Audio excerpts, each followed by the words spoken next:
through the concept, trends and tenets, and I will try that it's going to be a mix of practical as well as theoretical, some concepts and some practical knowledge also. And I'm looking forward to an interactive session, and I'm really looking forward to this presentation. So I'm going to share my slides. Just let me know when you can see them. Sure, ma'am.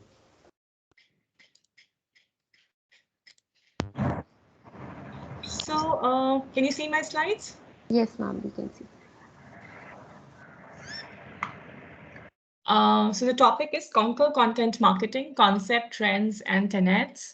I am a senior manager at Tata Communications. I also call myself a business storyteller because I play with digital content and brand, and I love what comes out of all these three things when they come together.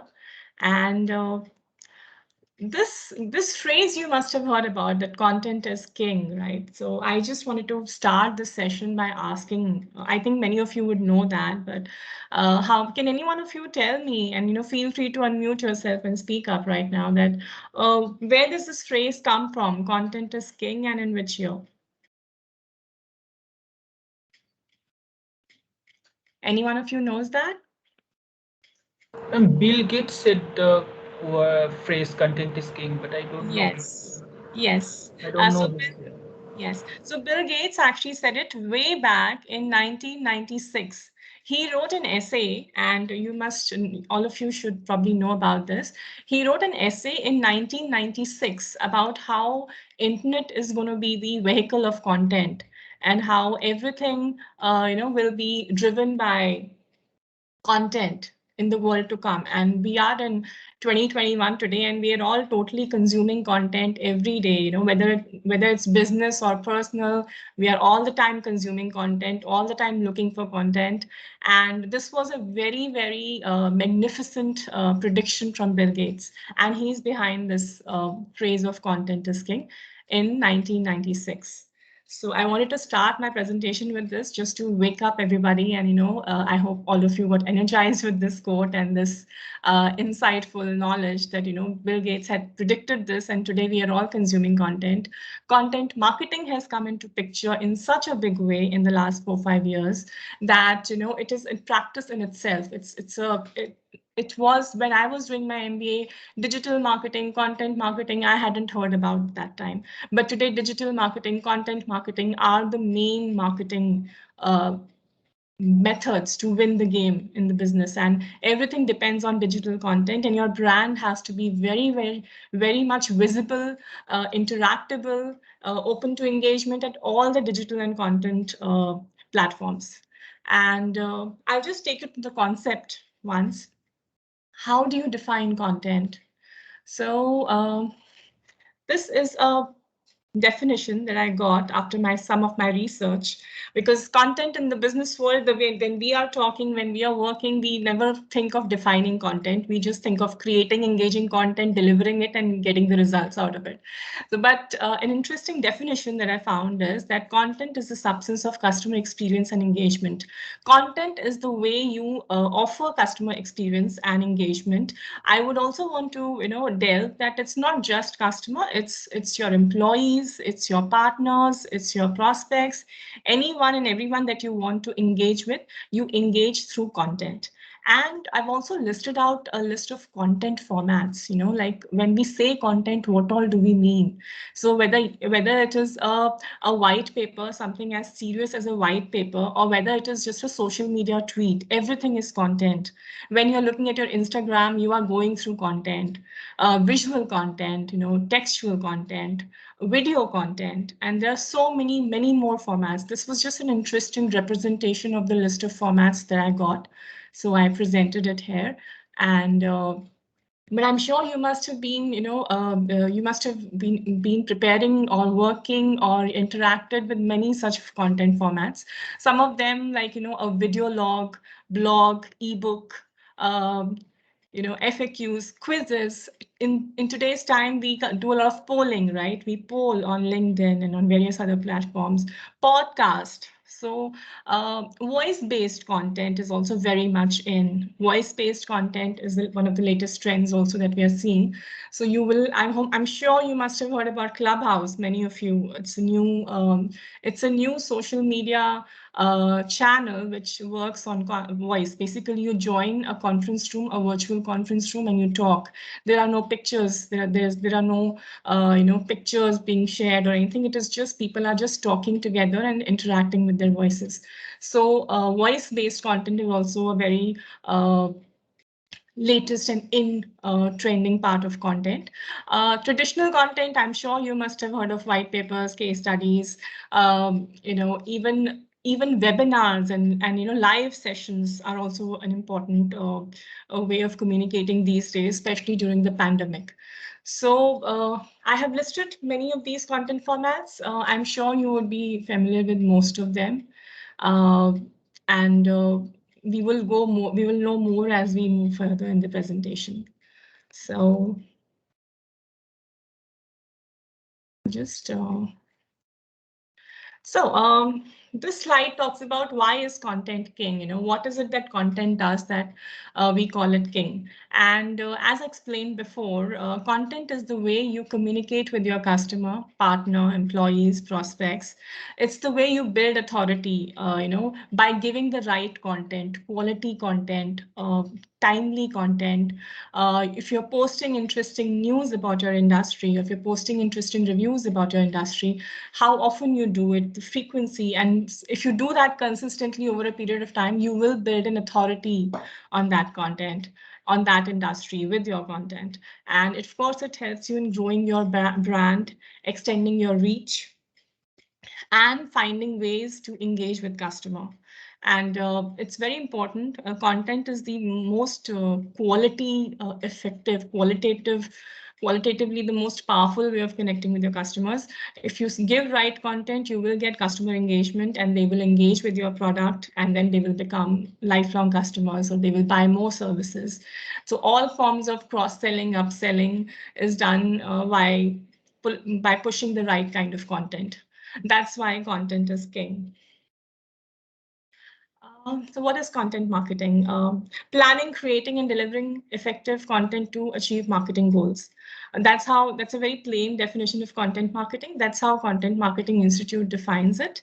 And just in terms of potential, so while I told you that, when I was doing my MBA at SIB, there was no content marketing as a separate practice that I had heard of, or even digital marketing at that time. But today, content marketing has a market size potential that will grow up to, more than 400 billion.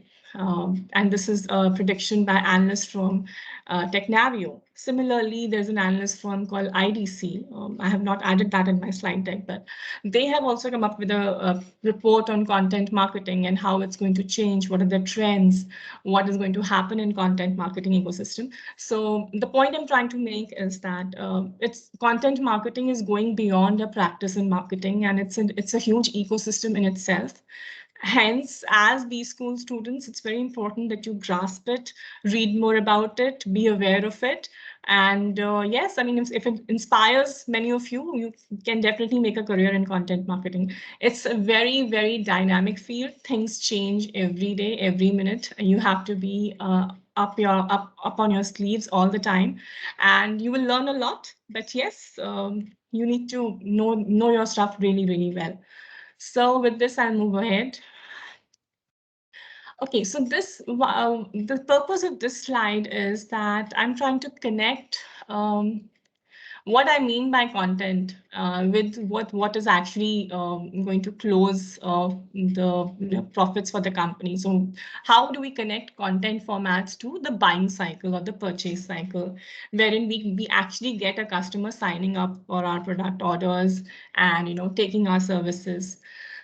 So I have just divided what content format works at what stage. So I'm sure you must have read about the awareness, consideration, purchase or sales closure stages, in your marketing lectures.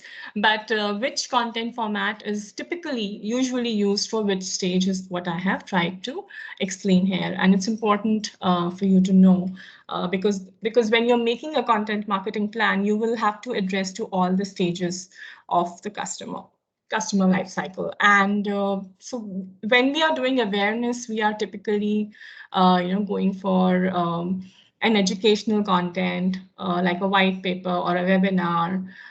When we are going to the consideration stage, it would be something more interesting like a demo where you actually show this is what my product has done, or a more product centric webinar, or a very, very solid crystallized data sheet that this is what my product has done for this company.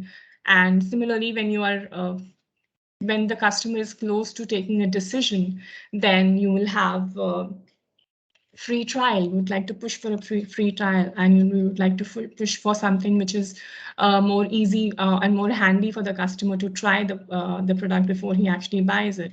And possibly customer references. So any customer reference video would work, and things like that. So this is an important slide because it tells you how content connects to the buying cycle, and how important it is that you have content ready for all these stages of buying cycle. With this, I move on to the next slide. Now, this is a very interesting slide. This is again a trivia that I thought I will add. So, history of content marketing.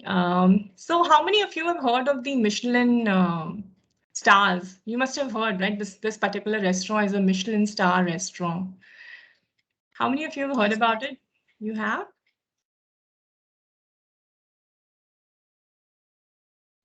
Have you? How many of you have heard about it? Can you, one of you, speak up on this?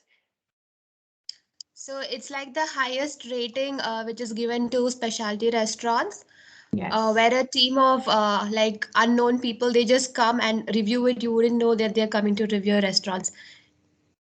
Yes. And it was started actually by the tire company Michelin, and not Yes. any food and beverage company. Yes, very, very good. And I'm so happy that you know about this. Basically, yes, it was started by a tire company. Why? Because the tire company wanted that the people who are buying and traveling in the vehicles, they have an idea of where to go. They wanted a restaurant guide for those travelers. That was the initial part when it started, as long ago as 1900. Okay, so it's been that long, and slowly it became so popular and it became so premium, that guide today it's very difficult to get it to be a Michelin star restaurant. But at that time, that was the purpose it has started with. And of course, it's still there. I mean, the most magical thing is that it's still there, and its power has elevated so many folds. So I just wanted to share this, that yes, there has been some content marketing happening even 100 years ago.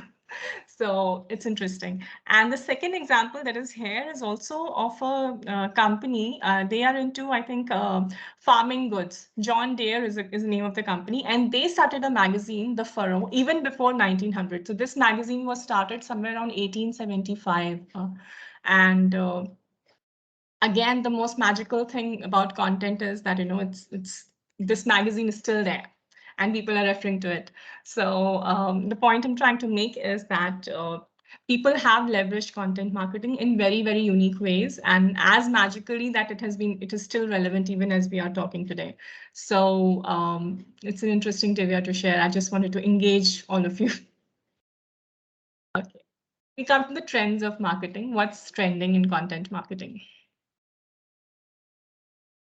So these are a few numbers. I'm just sharing these numbers and the sources so that you can have an idea about why content marketing is gaining so much of importance, and what is the typical trends that we are seeing. So, 66% of tech buyers have increased their investment in content marketing by 2/3. So this again shows the potential. What is the potential of content marketing? Why are they increasing the spends? Because people who are buying technology, people who are buying have said that, or it's been researched that 60% of them have said that they take their decision basis the content that influences them. So it is important. That is why people are increasing the investments, because decisions are being taken basis of the buyers are deciding basis the content that they are getting. And that is why it's important that your content is good, relevant, right, and reaches the right target audiences. And this third data point is about digital sources of information ads, other top source of information for tech buyers. So I come from a tech marketing background, guys. Okay, so I have always worked in technology, and my current role is telecom. And that's the reason why most of the data that you see is coming from technology industry. And of course, it's driven by content marketing. Even B2C industry is driven by content marketing. But most of the data that you will see on my slide will be B2B oriented, because I come from that background. Okay, so CMOs are increasing their investments in content. 78% plan to increase their content budget for 2021. 78% anticipate a strong commitment to content in 2 years. And similarly, a total increase in enterprise content budget over next 2 years. So this is why content is gaining so much of importance for marketers and for decision makers. Contently is an interesting store. Please visit us. All of you who are inclined towards marketing, please visit Contently, subscribe to it. It has amazing content for marketers. So, as I mentioned, I am a B2B marketer from technology background. So we'll talk, the first trend that I'm going to talk about is going to be B2B companies and how they are leveraging their SMEs, and personifying their brand and releasing content. So I'll give you, every company that is there, a B2B company, they are trying to find a leader who can kind of personify their brand and help in releasing releasing educational content, which can which can influence people. And also it can delve in the fact that it's much more easier for people to connect with a person than a brand, so to say. So what they're trying to do is they will identify one or two key leaders in their company and try to push the right content via them and try to engage the target audiences with them. And there's also some data backing it that educational content makes buyers 131% more likely to buy something. So this is also a source point. I believe it is from Contently. And so this is an interesting trend. It's a very, very practical trend. All the trends that I'm going to talk to you today are something that I have bringing from my practical experience. I mean, it is very much something that I have seen and experienced.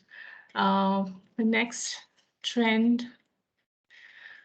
Okay, so we spoke about so many content formats that I showed you in the beginning when I was defining content for you. So which are the ones that that are likely to get maximum engagement? This is the second trend. And there is a huge focus on educational courses. So HubSpot and Google have their own courses. You must have heard about them. Those who are marketeers, I would encourage you to take them also. Just subscribe and try and take that certification if you can. So these educational courses have a very, very good impact in terms of getting leads and getting attention from the right audience. There is a data point here that HubSpot has driven 115% increase in leads over a year. On what basis? By creating those HubSpot certifications, by educating people on content, marketing, and various other things that HubSpot offers. Similarly, LinkedIn has started LinkedIn marketing certification very recently.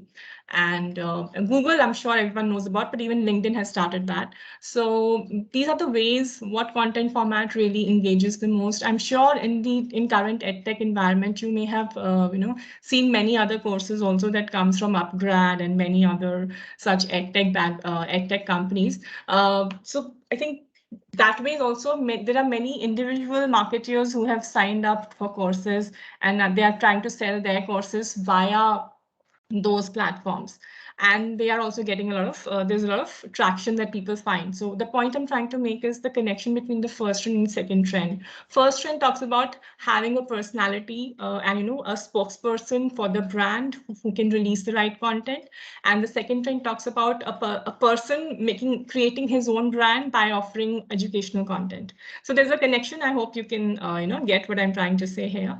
Similarly, LinkedIn newsletters are a great way to feature your thought leaders. So there are many companies who have started releasing their own LinkedIn newsletters.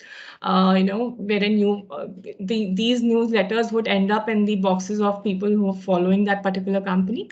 But these are interesting ways to feature your thought leaders and present your content. Because otherwise, if you're doing a newsletter of your company on your own and sending that, it may not get that kind of attention. But if you're using a LinkedIn platform to do it, you will get a lot more attention and a lot more drive. And the third the most popular content format is videos. I love videos, and my videos are typically between 2 to 3 minutes. I don't go beyond that. But yes, there has been research that that a lot of video communication is much more effective than any other form of content communication, because videos are high impactful, they are moving, they are dynamic, and I think that's the reason why they catch the eye and the minds of people. Webinars and live sessions are very much popular, and I think, in my opinion, they are so much popular right now because of the pandemic. People really cannot do much about it. But my recommendation is that videos should be not more than 2 3 minutes. Webinars and live sessions have to be for long, maybe 1 hour or so, and that's the only format that I've seen working. The next trend. Virtual events are here to stay. So very much we'll have virtual events that are going to be here for long. We have 97% of marketers believe that hybrid and virtual events will continue post-pandemic. And why do you think they would continue post-pandemic? Anybody would want to give an opinion here? Because the pandemic part, even after the pandemic goes away, they will realize that the cost benefit analysis would push them to keep things hybrid. And in many cases, I've already seen, because the other parts of the world has started opened up and they're working. So in many of the cases, people have started already going hybrid. And there again, it's not that we are going back to the previous ways of working. It's we are going hybrid. So the same thing will carry on in the case of events also. And it's virtual events gives you an edge that it can give you. There's no limit to how many people you can reach, because and cost effectively. So it's like an advantage. The advantages of virtual events are larger than the advantages of physical events. Yes, there is a personal touch which will always be relevant. So I would say that maybe the sales team and the team who's the account team will have to go and physically interact with the customers. But many of the other activities, marketing related activities, can be virtual. And there are many set of tools also that I have mentioned and listed out. 124, StreamYard. These are basically tools that help you in running virtual events across platforms. So you can use these tools and you can run the event across all platforms like Facebook, Zoom, LinkedIn together. So that's the reason why I just listed them. And we go further. So yes, so I think the most important edge of content and the most important differentiating factor of content is personalization. How do you ensure that you are, sending the right content to the right person with all the personal with the personal flavor that particular target audience would need or the individual would need. And I also want to correct, because you all are, you all are studying marketing. So segmentation is not personalization. Segmentation is segmentation. Personalization is when you are tweaking your content, to ensure that it is talking to the right element, the right mind, what is going to appeal to that person when they are looking at the content. That's what personalization is. And 90% of brands will practice at least one form of marketing personalization. In my opinion, 70% of brands are already doing it, at least in the B2B space. And I also wanted to list out a couple of tools like the Bula and Outbrain. You may have heard about them. These are contextual marketing. So what these do, they don't necessarily do personalized. So what they do is basically, if you have read a particular article on artificial intelligence, it will throw up more articles of artificial intelligence to you. That's what they do. That's contextual marketing. But yes, that's a step towards personalization. I just wanted the concept of personalization to be clear to you. That's why I differentiated it from segmentation and differentiated it from contextual marketing. I hope this is helping everyone. And then we come to account-based marketing. So account-based marketing has come a long way from what it used to be a few years back. We have platforms like Demandbase, and I'm currently using Demandbase in my company. And Demandbase really helps in creating customized content or personalized content, wherein you can streamline that. These are the ads, these are the display ads, or these are the textual ads that the person will see, that the technology person of, let's say, a company called Shell would see. And this is the ad that the marketing person of Shell would see, or the customer officer of Shell would see. So you can actually list out the content, personalize it, and then upload it in this demand-based platform, which is an ABM demand gen platform, and ensure that even if you're targeting one company, in that one company also, people from different departments will see the right message that is being customized for that department. So that is why account-based marketing is taking on content marketing, and it's like kind of for the latest trending story. How do you customize your content and target the right people in the account, and how it is different from before, because it's not you're not using one message or one net to target the audience. You are creating different pointed spheres to target the right people. And there is the concept of personas in marketing. Personas is when you identify the characteristics of so you divide your target audiences into 3-4 personas. One could be a technology lead persona or a CIO persona.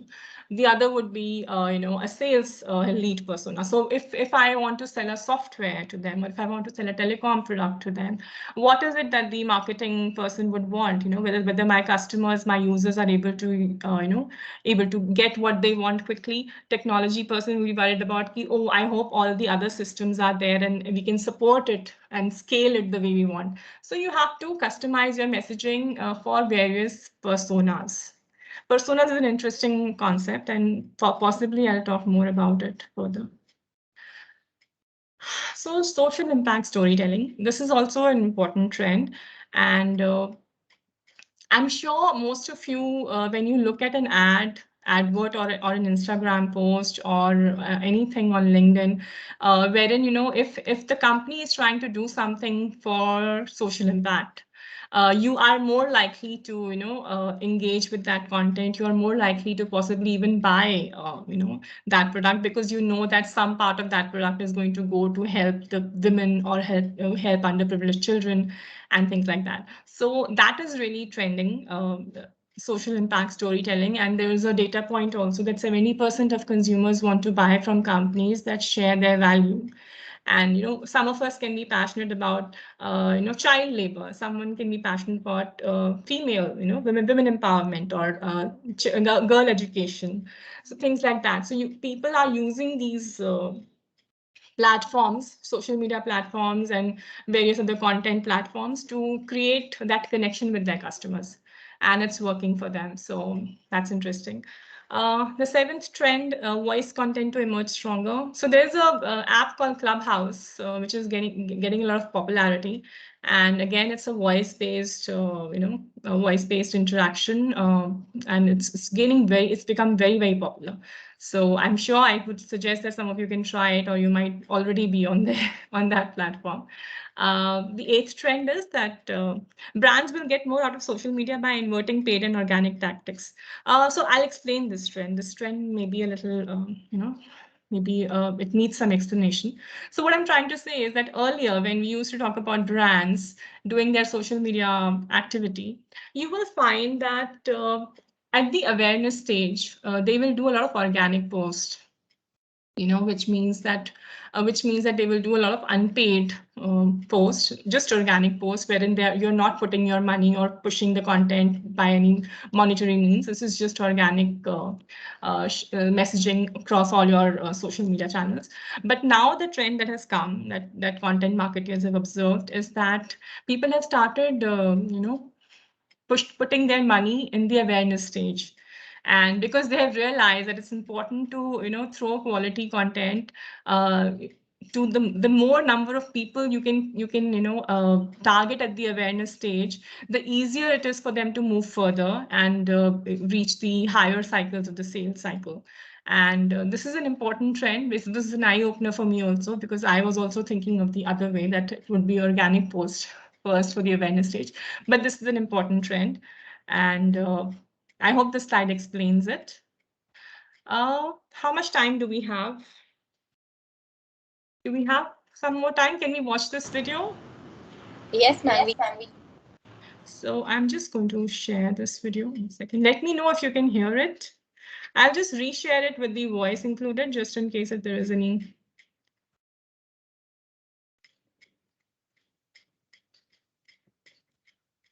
So, okay. So Neil Patel will talk about some trends, and I'm sure some of it may be a little too technical, on SEO and other things, but we'll still hear it out and see what we can learn from this. They're continually cramping down on how much reach you get unless you spend money on ads. So you got to find a new way to promote your content. One strategy that you should be leveraging that's super effective is push notifications. You'll see browser notifications like this, also known as push notifications, where people can subscribe. You can use it through tools like subscribers. And here's some of my stats. So every time I release a new blog post, I'll send out a notification through subscribers, and within their browser, they'll get notified, hey, there's this new post on neilpatel.com. Just like you get notice or notified on your browser whether Netflix releases a new video or it's someone's birthday on Facebook. These are all examples of push notifications. And I'm driving tons of traffic from my push notifications. And heck, I've even set up a sequence kind of like email drip sequences, but for push notifications. And I'm getting tons of clicks. As you can see here, some of them are getting 89,000 clicks, 16,000, 27,000, 20,000, 21,000. It all adds up.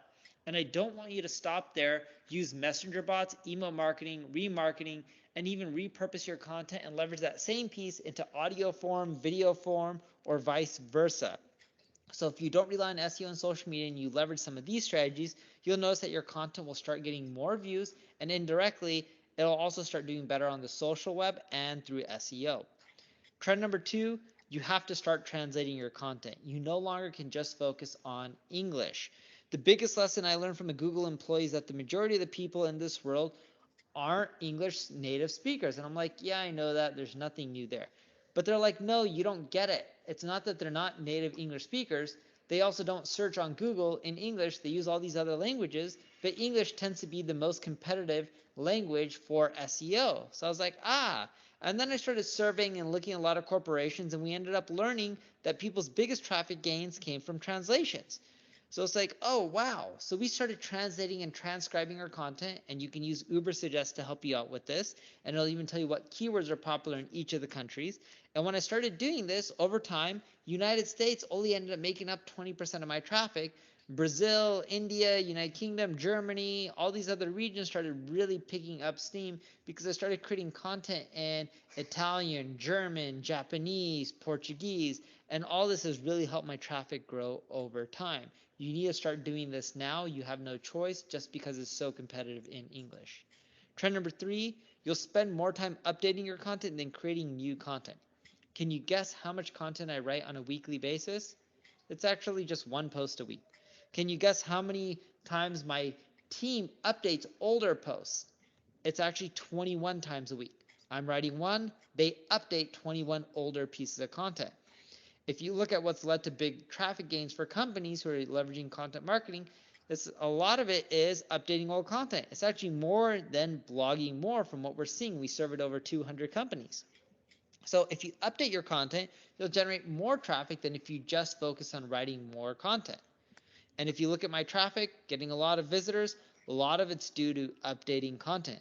As I said, I spend time creating 1 article a week myself. My team updates 21 a week of my older articles. Now, if you're new to blogging or you have a new site, of course, you're not going to update much. But once you get established, you've been around for more than a year or two, you're going to spend more time updating. Trend number 4, companies will hire people who just optimize for CTR. Rand Fishkin did an SEO experiment years ago where he told everyone to click on the 4th result instead of, the other ones. He technically said click on the first result, click the back button, then click on the 4th result. Within minutes, that result went from number 4 to number 1, and it stuck around for a while.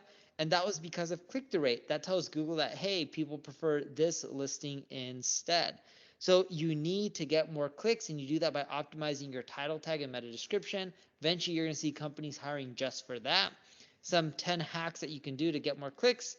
Questions and titles tend to get more clicks. Titles that are 15 to 40 characters in length tend to get 8.6% more clicks.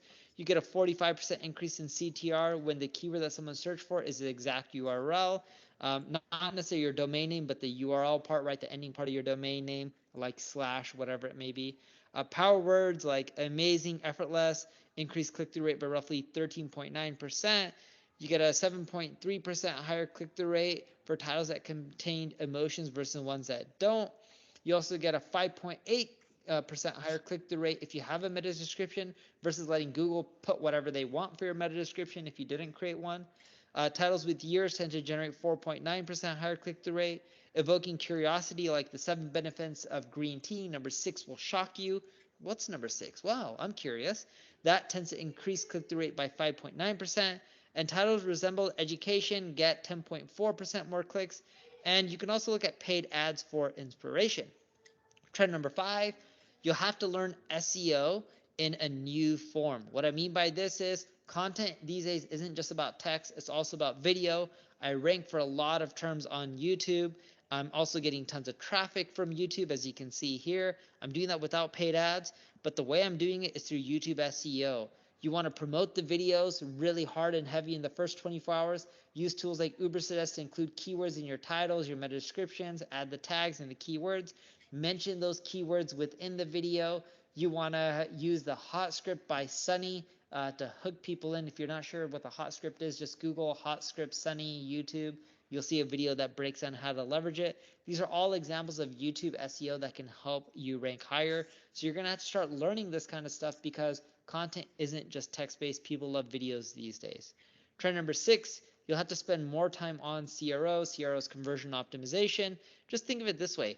How much revenue does your content drive? You'll find that you keep getting more traffic through content as you do SEO, build more links, but how much revenue is it really driving? You may double, triple your traffic, but is your revenue doubling or tripling? If I had a bet, I would bet $1,000 that you probably are going to say no. At least the majority of the people will say no. So why is this? Well, people are writing content for traffic, but they're not optimizing for conversions. And you're going to see a lot more companies hiring CRO people to adjust their content to optimize for conversions. For example, are you talking about your products or services within your content? Chances are you may not. Are you adding ads for your own products or services in your sidebars? Probably not. Are you doing exit pop-ups to collect emails and then drip people over time to convert them into customers? These are all ways to generate more revenue from your content. And my last trend for you is free tools is cheaper than content marketing and it's more effective. So I have this tool called Ubersuggest. Check it out. It'll give you ideas on any keyword, track your rankings. You can do so much for free. It'll even tell you who's getting traffic and your competition and the keywords they rank for. And over time, if you want to keep using Ubersuggest more and more, you can log in for free. And as I log in, sometimes I collect details, sometimes I don't, depending on the country you're in. And I pass some of these leads to my sales teams, and it generates me tons of leads. And if you had to guess how many do you think? I'll give you a hint. Here's some of my traffic stats just to Ubersuggest. So if you had to look at this, how many leads do you think? Over 200,000 leads a month. That's the power of tools. I think it's way more effective than content marketing. It's cheaper in the long run. Not as many people are doing it, and people find it much more valuable than content marketing as well. So if you enjoyed this video, like it, share it, tell the people about it, subscribe to the channel. If you have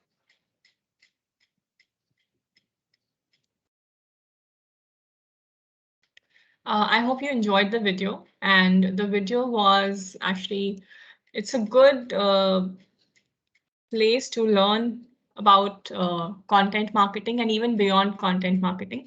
Neil Patel has an agency that Tata Communications has also, hired recently, and they're working on our SEO, our content, and very many ways. So if you've heard this, heard what he said, he was talking about, not just content marketing. He was talking about how else can you get more leads from your content. So the last trend that he spoke about was, use go for free tools and they will work more than anything else. So he's an expert in the field of content and digital, and I would encourage all of you to follow him and learn more from his videos. So he has a hat of digital content and innovation. He will find out what are the new tools, what are the more different ways of playing with content and lead generation and your SEO. So of course, some part of it was a little bit technical, but I just wanted to introduce, the ideas to you so that it will give you an idea about how content marketing works. What else are the things around content marketing like SEO or tools, or how to push for. He also spoke about the videos being very important. Video is the most engaging form of content, and how he has leveraged it. How has he leveraged YouTube for his own, work? So things like that, it's important. Now we'll come to the tenets of content marketing. What I mean by tenets is the basic things that you need to have, what you need, the principles of content marketing, what are the most important things that you need to know to be able to do content marketing. So that's the idea behind tenets. And I'm just going to list out a couple of things. I'm also going to give you one practical sample example from Tata Communications that I've worked on recently. So we'll start with the tenets. The first one is that you have to know your brand guidelines and your marketing objectives. It's very, very important that you understand them and you know what is your playground. You should know your playground. And things can get really, really, kind of difficult if you think, if your innovation cap is very, very big and kind of, it cuts down the brand guidelines forte. So I'll give you an example. So when I was in Accenture and we were to work on this great thought leadership event and plan the content for it. So we worked on the, content planning, infographics, videos, and many other things. But when we presented it further, more than 50% of it was cut off because they felt it was not right for the brand. And it probably we need to tone down a couple of our messaging or our content in the various manners. So and this is a challenge that you would also feel. You'll probably understand this more better when you are going to be in the workforce. But this is an important point I wanted to just bring out: brand guidelines and marketing objectives. So understand them and think backwards from them. How is your content going to be laid out if you have these brand guidelines and if these are your marketing objectives? So what I mean by marketing objectives is that every company defines, in most of the companies like technology or telecom companies, it is in consultation with the sales team. If it's a B2C setup, where you're talking about candies and jams, and their marketing is much stronger, and it's a more marketing led setup. So there your marketing objectives are likely to be a little bit different and stronger. And in our setup of a tech and a telecom setup, it's going to be more sales oriented, and sales and marketing together is going to give you the list of sales of the marketing objectives. So you have to understand these two things before you come onto your content. Create personas. So as I explained some time back, gone are the days where you just launch a product the way it is for everybody. It's not like that. You are going to launch your product differently and talk about the product differently for your target audiences, various segments of your target audiences. So just I explained before that if it's a sales lead or if it's a technology lead, you have to customize your messages and your content. That's exactly what I'm referring to here. It's just we're going to take a step back and say that we need to have and create the personas for our customers and our influencers. So you have these two stream of people, customers and influencers. Customers can be replaced by partners, employees. There's a lot of internal or employee, related marketing also that we do. So in that case, it's the employee, but most of the cases it is the customer. So you have to understand who are your customers, who are your influencers, and within that, what are your 3-4 key personas that you have to have. And once you have identified the personas, then you have to come to the messaging articulation and content plan. So I'll just spend few minutes on messaging, and I would encourage the marketing students to Google about messaging and marketing and read more about it. It's a very, very important concept, and your content depends on the messaging. And the more thought through your messaging is, the better your content output would be. So first we articulate the personas, then we create the messaging. And I'll give you an example of how we've done it. Messaging articulation is very, very important. There's a concept of message house that I picked up in Accenture. So I was trained on message house creation in Accenture, and which is a very, very very memorable learning that I had in that company. And I learned about messaging so much more at Accenture. So it's important, and I picked up content in a big way after learning that. So once you have your messaging articulated and you created a kind of a high-level content plan, then you need to articulate a strong point of view. So what I mean by a point of view is that if you have a solution, let's say if you're talking about cloud, it should not, and you know that everybody else is also talking about cloud. So how are you going to position or present your point of view on cloud so that the buyer goes for your services and not for the competition services? So that's how you differentiate your content and your product by developing a point of view.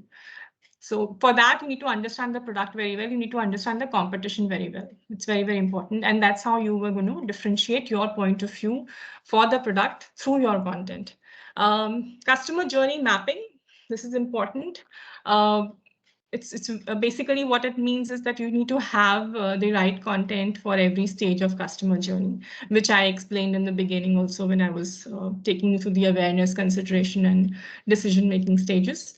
Content for every stage of sales cycle. I will now show you an example of messaging and content plan. So, so I hope you guys can see this. This is a sample messaging and content formats and approaches plan for the product of Tata Communications called Digital Customer Experience Platform. This is publicly available information. That's why I'm just talking a little bit about it. It's a very high level plan. And I had prepared this plan when I was being evaluated by Tata Communications. So before I joined, this was like my testing assignment. And I loved it so much. I think it was incredible that they gave me this assignment. And I'm so glad that today I'm sharing this with you. So I went through the website Tata Communications. I went through the details about Digital Customer Experience Platform. And I created these key messages, the top 3 key messages. What is that I feel? What is it that I feel needs to be communicated about this product, to the audiences? So these were my 3 key messages that I came up with. That it redefines omni-channel, it delivers the digital promise beyond expectation, it ensures digital first secure experience. Now, see, we as marketers, that is our most important job, and as content marketers, you have to look at the product and translate the product's features into customers' benefits. Okay, and the sooner and the faster you pick up this nuance, the better marketer you are going to be. And just to take this sample messaging plan further, I was given these 4-5 industry verticals: retail, travel, BFSI, and KPO. And then I looked at the product, looked at the information I have, and I kind of customized the message for every cluster or industry, so to say. So we don't have persona-based messages here because I didn't do persona-based messages for this plan, but we should do. So when we are actually doing marketing in the company, we do persona-based messages and we articulate them very, very sincerely with many iterations. Here's just an example of industry-based messages, which is also important for you to understand that, okay, so there's a product which is catering to retail, travel, BFSI, but what am I going to talk about it when I'm talking to the retail industry for this product? So I'm going to talk about these kind of messages that, okay, this digital customer experience platform can help turn a smartphone into a store in your hand. Like you don't have to go to the retail store. You can just digitally buy whatever you want for the retail users. And all of us know that because we're already digital buyers as far as retail is concerned. Traveling, yes, transforming travel into a self-service experience. So it kind of, this product kind of dissuades you from a dependency to a travel agent. It allows you the autonomy to book your own tickets and things like that. So that's the key message. Similarly, for BFSI, digital banking, of course, is very, very prevalent. We're all digital bankers. Nobody is visiting the branches. But yes, so how are we going to talk about it? So acquiring, enabling customers digitally with a secure and safer banking services. So these are the kind of messages I developed. And after that, I have laid out the campaign plan. So if this is my content marketing and digital marketing assignment, so to say, how do I plan to, what are the campaign levers? How do I plan to run this campaign? So I have listed out the various campaign levers. What am I going to do in LinkedIn? So LinkedIn is very, very vast. And go through the LinkedIn certification, you will know much more. But this is what I kind of had planned at that time. And these are a couple of things that are available on LinkedIn. And I have just mentioned them in the tactics that what all can we do in LinkedIn, what all can we do in automation, what all can we do in the content syndication, content marketing. So content marketing, the content syndication is a very interesting way of marketing your content, wherein you take your content, typically long form content like a white paper or a point of view, and go to an industry syndication partner. And you tell them that this is my white paper and this is my target audiences, or these are my target marketing list, which can mean that you give them a list of the name of the customers that you want to target, and you strike a deal with them that you have to give me these many leads from this content. That's what content syndication is for you to understand. And it's a very good way of marketing your content. Basically, you are creating leads from your content, and that's what is the most important objective of creating content. Thought leadership platforms. Yes, thought leadership, where you're trying to position yourself as a thought leader in the industry. So I have done some very interesting webinars in the past with IATA. IATA is a industry body of travel and air travel. And we did some, when I was with a company called NIT Tech, which had travel solutions, we collaborated with IATA and we did some webinars together with them, which were very, very successful because, we kind of leveraged on their leadership in the market. So people know them, and then we try to, collaborate with them and did a webinar, and it was amazing. We had a speaker from our side, we had a speaker from IATA side, and we got great leads from that particular. So I had mentioned this for the travel vertical as well. And then we come to content formats and approaches. So these are various small things that I have written. Maybe you can spend some time on the slides and see them later on. I would just want to spend some more time on A/B testing. So A/B testing is an important element of content marketing. So what we do by A/B testing is we change the subject lines of the emailers, we change the CTAs or the call to actions, and we see which one is performing better. And then we choose the one which is performing better and keep on refreshing the content. So I just wanted to harp on a couple of these concepts of A/B testing, because it's very, very important in content marketing. We are all the time A/B testing and all the time trying to refresh the content that we are sending out. So this is a sample that I have wanted to share with you all. Okay. So sixth tenet is content calendar. So content calendar is basically a planning of the content, not just a content marketing plan, but your calendar in terms of what is going to go out at what time. And it's very, very mostly used in the social media element. So we have, and almost every company would have their own social content calendar where you know which tweet will go at what time. and what content will go in that. So it's important to have these things in place as a content marketer. That's why I have placed it in the internet. Have your content calendars in place. Know what you're going to send, what message, what content, what creative, and be more proactive in terms of your content, especially for social media, because that's an everyday content for that goes out from the company's social media channel. Effective personalization. I've already spoken a lot about personalization. It's important that you have personalization in mind while you're creating your content. That's why it's a tenet here. Always look for more innovative content formats to fuel your reach and engagement. One of the most innovative content formats has been videos, and polls. Polls has in LinkedIn, polls has taken up in a very big way. So always look for more content formats which can fuel engagement and growth. All of us need to keep our eyes and ears open for them. Okay, omni-channel content for hyper-connected consumers. So what I mean by omni-channel content is you need to have content for every channel. If you are, this is perhaps more applicable for the B2C area where you are trying to, sell that jam or candy, and you need to connect to the the young adults that or children, that you need to be present wherever they are engaging with. So that's what I mean by being omni-channel content. Your content has to be there in every channel of touch point with your consumer. And in today's world where people are always eternally connected with internet, to social media, through your TV, you're everywhere, so you need to have your content ready at all the touch points.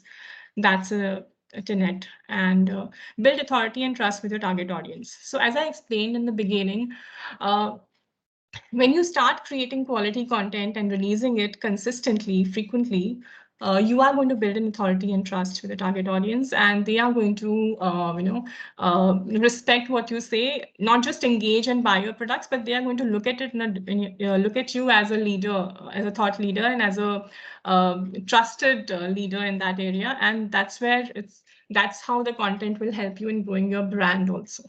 So that's why it's important. So it's been an hour or so, and I would love to hear any questions that anyone may have. I hope this has been helpful. We're at 12:27, so we have some time.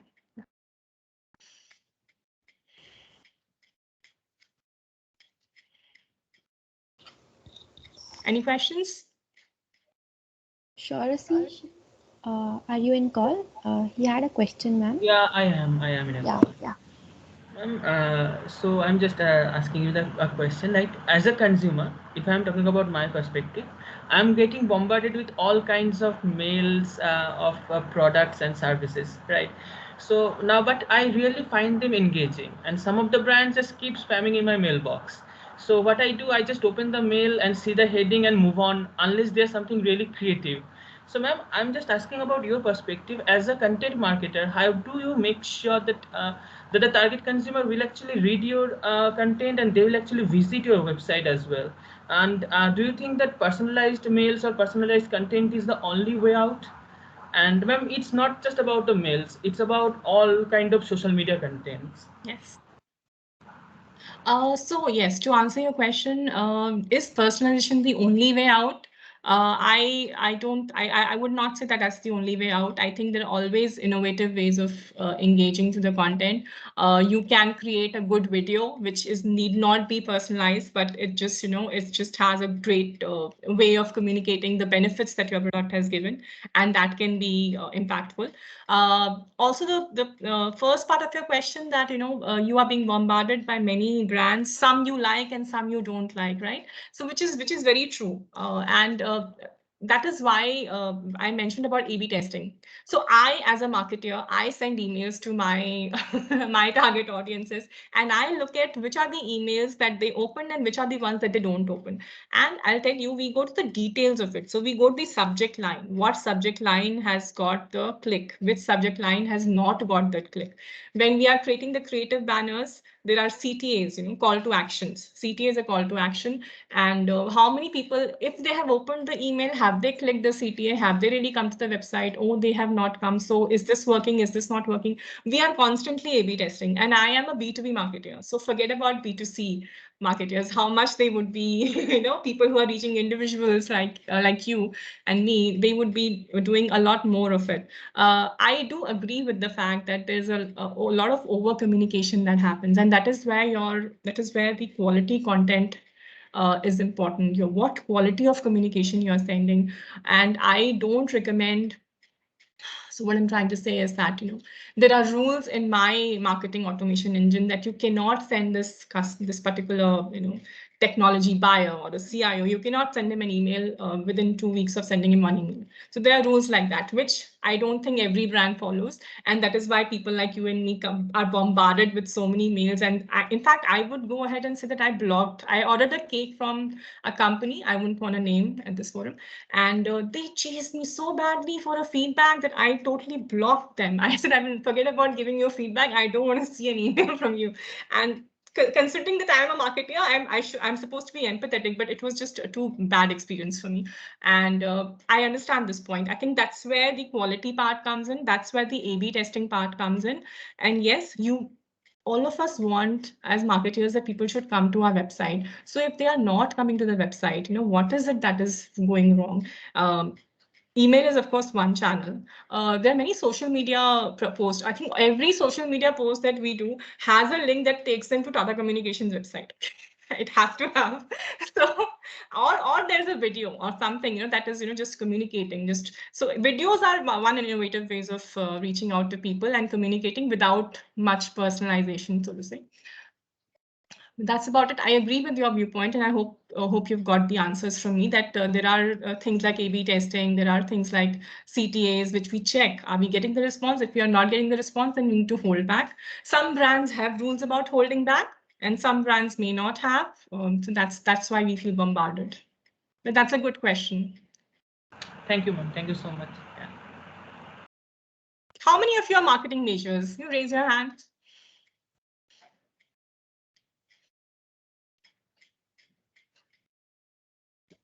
How many are there? Just 7 people? Okay. Ma'am, we have around 60 people from marketing from our batch. Okay, that's nice. Has this session been useful to you? Have you understood about content? I've tried to simplify it, and I tried to, build some theory also, because if I just show you practical stuff, it may go over the, you may not be able to understand it. So I explained theory, and then I moved on to some practical examples. Do read about messaging, read about content, marketing, SEO, and follow some marketers that can help you, like Neil Patel, of course, he is a big name. Guy Kawasaki is another. Seth Godin, you should follow what he does. He's a marketing guru, not necessarily content marketing, but do follow them. There is great content which is easily available in today's time, which was not like that.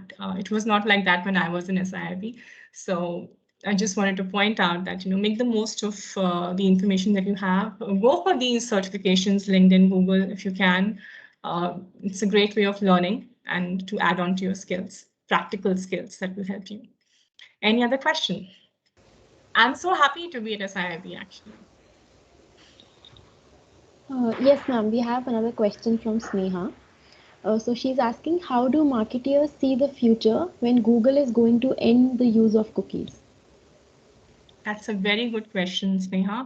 And somebody was actually asking me that, AI is going to become the next paid media manager. So, the digital marketing part that we do is going to be done by AI very soon. So what are digital and content marketers going to do? And that's very similar to the question that you're asking.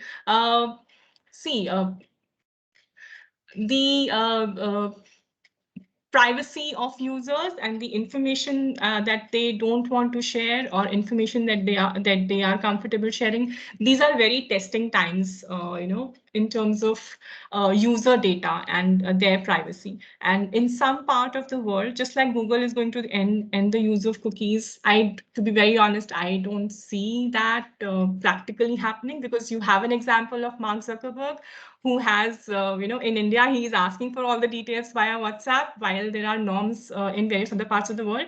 In Europe, you have GDPR, which protects the information of the user. I hope many of you would be aware of that.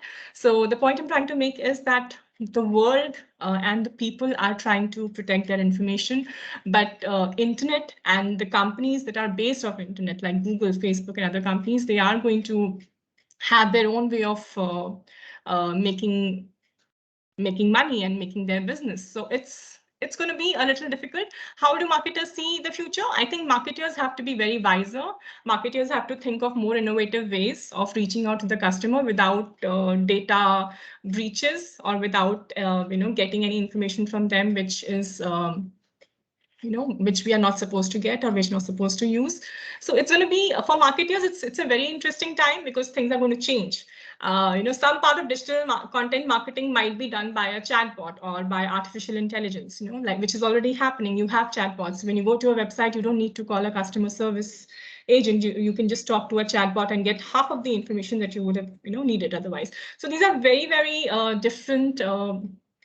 I think marketers would need to think very differently. But at the same time, I've just expressed my thoughts as to how the world is going to be. There are going to be governments who are going to protect the information. Users would want to protect their information, but how much information can they really protect if you are on your iPhone the whole day? How much of the information are you going to protect about yourself? So these are all this is a very interesting question. But I would say that the answer lies in innovative ways of engaging with customers. Videos is something that has worked well. Infographics, and many other ways of engaging with customers that possibly takes us a step back from personalization. But in the current scenario, personalization is the basis of your marketing in many ways, especially content and digital, and we know that, right? So I see a third question.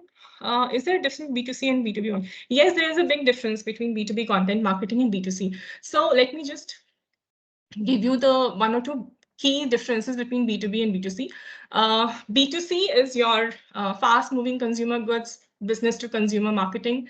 It's very interesting, and it has a very short cycle. While there's a distribution network, how much of marketing would you need to sell a candy to a child, or target a nice pen, to sell a nice pen?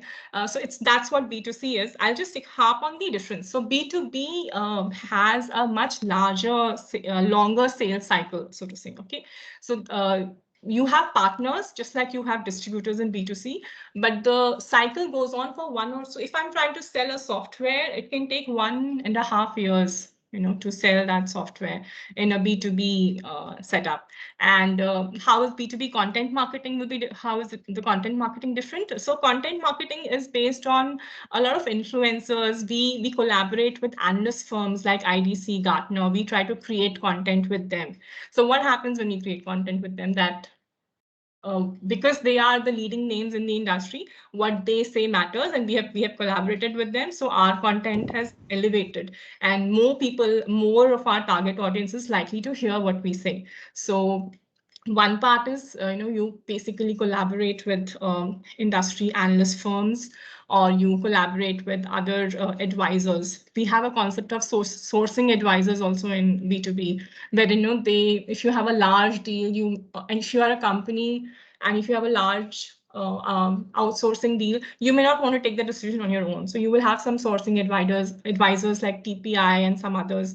So you have them also in B2B. So when you're preparing your content, you're pushing your content, the concept of customers and influencers, you have to target the customers and influencers also in B2B marketing.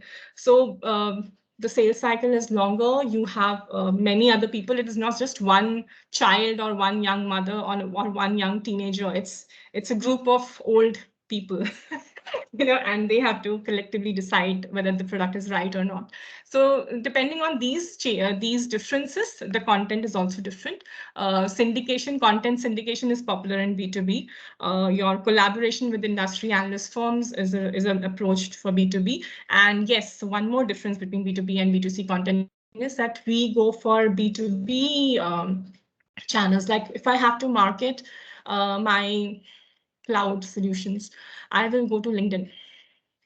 I will go to demand base. I will not go to Instagram. Instagram is for my social media propagation. Oh, I have done this nice case study and please read about it. But it's not where I'm targeting or spending my money and things like that. So that's also a difference. LinkedIn is our main, tool. We do LinkedIn, we do demand base. Demand base is an ABM account-based marketing demand gen platform. So there are various ways in which B2C and B2B content marketing is different. I think I should have put up a slide on this. Maybe next time I'll do that. I hope it answers your question, Akshay. Anything else that you have in mind on B2B and B2C that I may not have covered? No, ma'am. It was a great insight. Okay.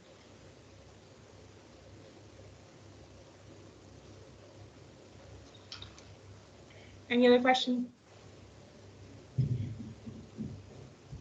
Ma'am, just a small question. Like you just mentioned, content marketing going so big with the influencers and everything coming and everybody else coming in.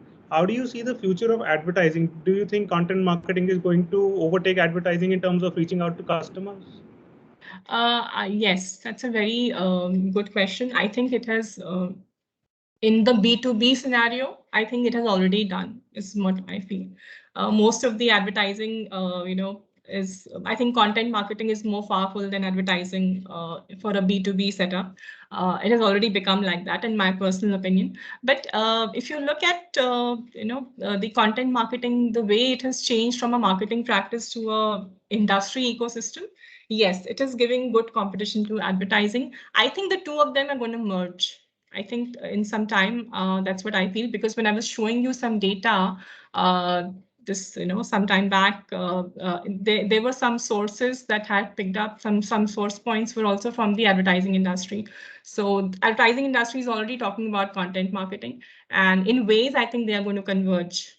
They're going to come together. Thank you, ma'am.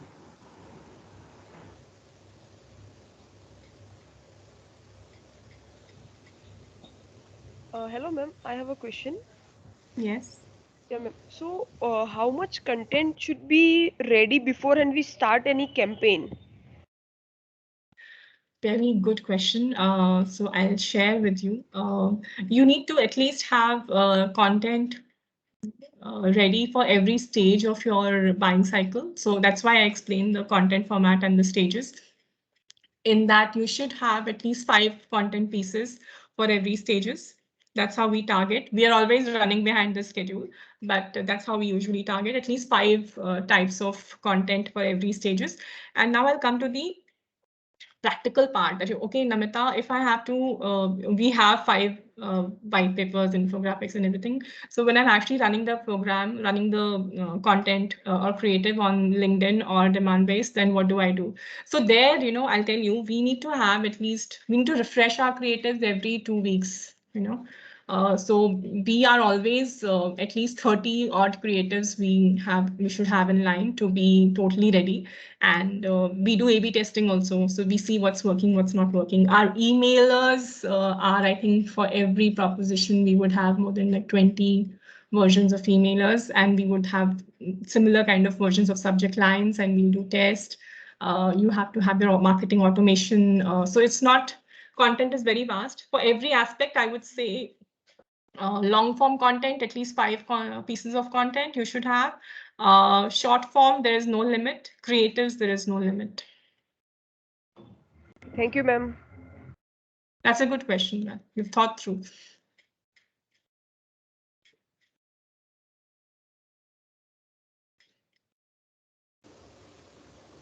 Hello, ma'am. I have a question.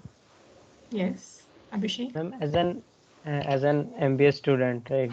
How often we active on the social media? Because we have a schedule of classes and assignments, and we didn't get time to that active on just like LinkedIn and Facebook and Instagram. So, how it's important to be active on those channels? I think as an MBA student, I would urge you to be at least rightfully present on LinkedIn. Be rightfully present, what I mean is you need to at least post once a week, post your own content. Whatever is your area of interest, write on that, develop a point of view on that, and post every once a week from your LinkedIn. Your post should come out, and engaging with the other posts and everything you can do. I mean, LinkedIn is something I would recommend, maybe because I come from a B2B background, or it's like the corporate world that we are planning to pursue. I'm sure you're planning to pursue a career in the corporate world. So have your LinkedIn definitely sorted. Build your personal brand. Read about personal brand. Build it. You need to be so good that companies should come to you. You don't need to go to the company. And visit my LinkedIn profile. I'd love to hear how you find it. I always try to post interesting things at least once a week. Writing on LinkedIn, I'm also not doing, because I'm writing on some other forums, but you need to definitely write on LinkedIn. Think of whatever area of work you're planning to pursue a career in. Research on the trends and develop your own point of view. It doesn't matter whether you're a B school student or whosoever you are. If you want to build your brand, you have to create that content and put it out there. And follow the right people in your industry. Just like I mentioned, content marketers or marketers, whichever area you're pursuing, and find out who are the right people to follow, engage with their content, learn from them. Spend at least 1 hour every day to read about the industry that you want to make your career in, and have your LinkedIn sorted. You have to be rightfully present in LinkedIn. So be there. Yes, ma'am. Okay, ma'am. Thank you. Yes.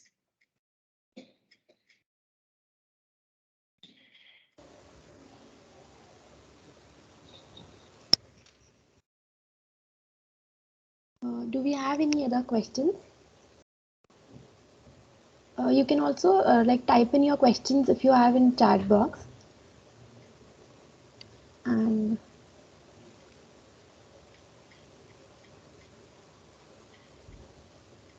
okay. So thank you so much, ma'am, and thank you so much. And we are sincerely grateful to you for taking such an enriching and insightful session. And on behalf of Alumni Relations team, I would like to extend our sincere gratitude to you for taking out time of your busy schedule and sharing your experience and knowledge with our students. Also, thank you so much for sharing the information about trends in content marketing in B2B companies and how they are different from B2C company marketing strategies, and making the session more engaging and through videos and interacting with our students. Also, thank you so much for truly being a business storyteller during the session. And also, post this session, I hope the students have received plenty knowledge and insights about how to conquer content marketing and what are its major concepts. And at last, I would like to ask all the students to switch on your cameras so that we can have a screenshot of the session. Oh, yes. Please do share the screenshots with me also. Yes, ma'am, for sure. And thank you so much for your kind words. I'm more than happy and available. Please feel free to reach out to me on LinkedIn. Any of you who are, especially those who are pursuing marketing, I'd be more than happy to connect and share my thoughts with you now and then. Thank you so much, ma'am. How many people do we have here? And we have 120 plus. 130. I'm so thrilled. I'm so thrilled by the presence. Thank you so much. Okay. So thank you. Thank you, ma'am, and thank you all the students for joining in on a Sunday morning and actively participating in the lecture. I hope these learnings will be useful to you in future. And once again, thank you. And we look forward to, ma'am, for more such interactive sessions with you on campus once the situation normalizes as well. Thank you, everyone. Have a good day. Thank you. Thank you, everyone. Thank you, Thank ma'am. you so much. Thank you, ma'am. Thank you. Bye.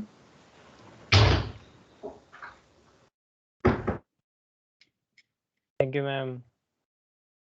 Thank you. Thank you, everyone.